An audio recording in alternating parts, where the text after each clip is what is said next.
मैं आपको यह बताना चाहता हूं कि साउथ में लोकसभा चुनाव पूरा होने के बाद तमाम राजनीतिक दलों का फोकस नॉर्थ सीटों पर है, जिसमें उत्तर प्रदेश पर सबकी ज्यादा लगी हुई हैं। लोकसभा की सबसे ज्यादा सीटें उत्तर प्रदेश में हैं।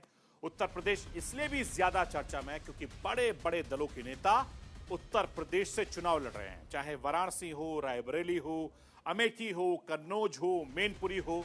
उत्तर प्रदेश में इस वक्त सबसे ज्यादा हॉट सीटें हैं, जिनमें कांग्रेस मैनपुरी का चुनाव हो चुका है। अब अमेठी, रायबरेली से लेकर वाराणसी जैसी सीटों पर इस वक्त सबकी नजरें टिकी हुई हैं। वाराणसी से प्रधानमंत्री नरेंद्र मोदी के नामांकन पत्र के बाद शक्ति प्रदर्शन किया गया। प्रधानमंत्री नरेंद्र मोदी ने लगातार तीसरी बार वाराणसी से दंगल में उतर चुके हैं। वैसे वाराणसी भी पूरा जो गढ़ है वो भारतीय जनता पार्टी का गढ़ है, बीजेपी का पुराना गढ़ है। पीएम मोदी के चुनाव लड़ने के बाद से वाराणसी बीजेपी के लिए और ज्यादा मजबूत किला बना लिया है। उत्तर प्रदेश में कांग्रेस की चुनौती अपने गढ़ को बचाने की है। उसमें रायबरेली है, अमेठी है, कांग्रेस की पारंपरिक सीट है। और अमेठी में भी पिछली बार स्मृति ईरानी ने राहुल गांधी को हराकर कांग्रेस के पुराने गढ़ पर कब्जा कर लिया था, लेकिन इस बार राहुल गांधी वायनाड के बाद रायबरेली से भी चुनावी दंगल में है। और रायबरेली पर लगातार 4 बार सोनिया गांधी चुनाव जीतती आई हैं। 2019 के चुनाव में भले ही राहुल गांधी अमेठी से हार गए हों, लेकिन सोनिया गांधी ने रायबरेली में परिवार का झंडा बुलंद रखा।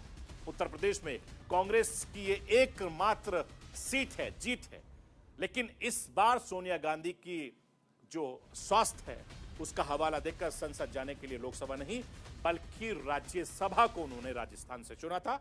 अब रायबरेली जैसे गढ़ को बचाए रखने के लिए राहुल गांधी के सामने एक बड़ी चुनौती है।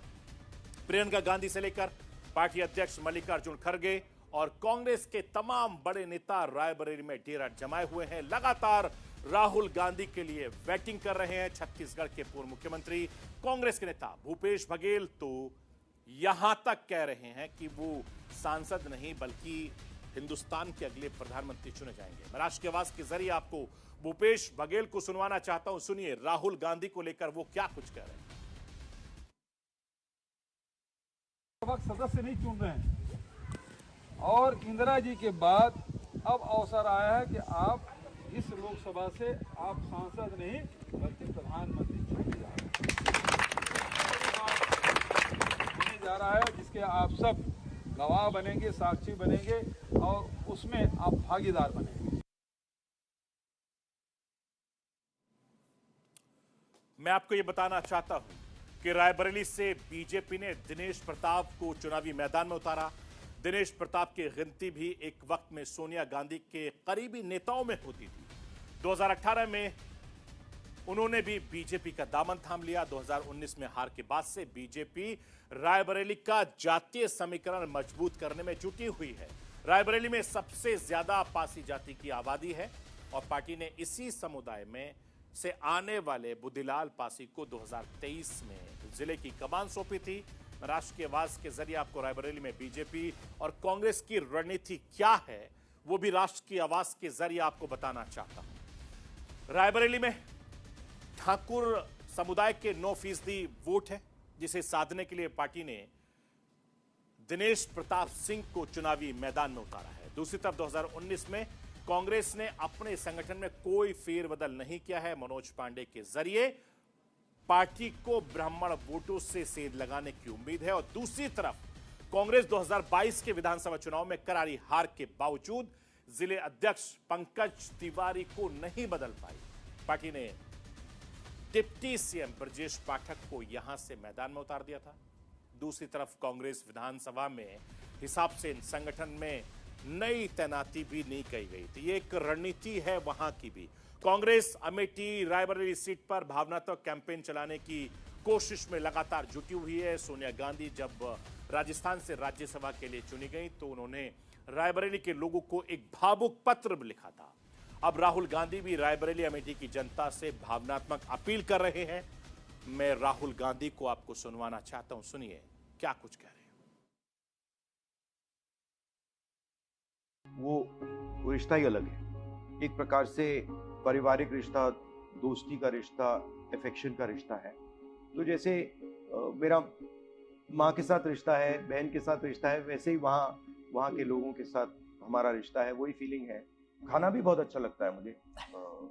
रायबरेली में जो वो दाल है, वहाँ पे दाल, अरहर की दाल, वो शायद कहीं दुनिया में नहीं मिलती है वैसी दाल। तो मेरे लिए ये दोनों कॉन्स्टिट्यूंसीज एक हैं। अमेठी और रायबरेली ने हमें सब कुछ दिया है। जब भी अमेठी रायबरेली को जरूरत होगी, हम वहां मिलेंगे।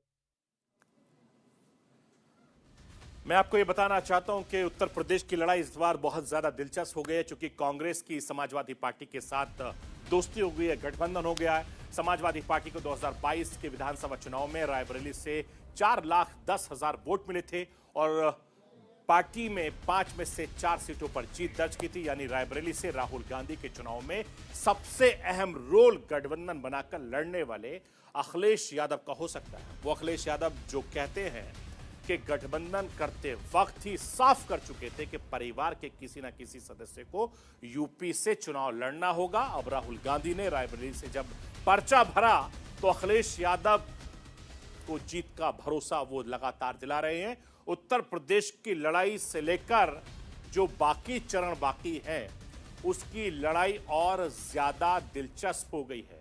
और ये लोकतंत्र की लड़ाई, संविधान को बचाने की लड़ाई के जो लगातार वादे हो रहे हैं, उनके बीच एक बार फिर से अब की बार 400 पार। और बीजेपी से लेकर गठबंधन के तमाम बड़े नेता अपनी अपनी जीत के दावे वादे लगातार कर रहे हैं। लेकिन जनता के हाथ में है कि 4 जून को वो किसको वोट देती है, किसको ये सरकार बनवाती है।